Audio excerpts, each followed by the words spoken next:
घड्याळामधले दोन्ही काटे 12वर येऊन थांबले आणि 2024ला बाय बाय करत जगभरामध्ये हॅपी न्यू इयरचा एकच जल्लोष ऐकायला आणि पाहायला मिळाला. नंतर सुरू होता तो शुभेच्छांचा वर्षाव आणि उत्साहाचा महोत्सव. देशासह संपूर्ण जगभरात नवीन वर्षांचा जल्लोष. त्या ठिकाणी स्वागत करताना जगभरात जबरदस्त आतषबाजी देखील पाहायला मिळाली.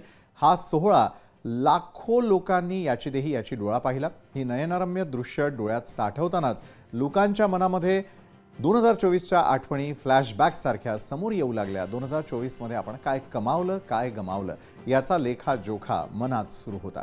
त्याचबरोबर नवीन वर्षात काय संकल्प करायचे याचंही गणित सुरू होतं. काही जण तर आपल्या चांगल्या आठवणींना उजाळा देत होते, तर काही जण आपल्या वाईट आठवणींना आठवून नवीन वर्षात नवी उभारी घेण्याचा विचार करू लागले. एकीकडे सरत्या वर्षाला निरोप देताना आणि तेव्हाच नव्या वर्षाला वेलकम करताना अशा संमिश्र भावना सर्वांच्याच दाटून आलेल्या होत्या. आता आपण संपूर्ण जगभरात, देशात आणि राज्यात कुठे कुठे हा जल्लोष साजरा करण्यात आला त्यावर एक नजर टाकतोय.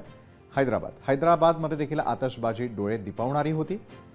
त्यानंतर मदुराईमध्ये देखील आतषबाजी पाहायला मिळाली. दुबई दुबईमधलं चित्र तर फार वेगळं होतं. दुबईमध्ये देखील मोठ्या प्रमाणात आतषबाजीनं आसमंत अक्षरशः खुललेला होता. सिडनीमध्ये होणारी रोषणाई ही सगळ्यांचं लक्ष वेधून घेणारी असते. सिडनीतील दृश्य आपण यावेळेला आपल्या टेलिव्हिजन स्क्रीनवर पाहू शकतो.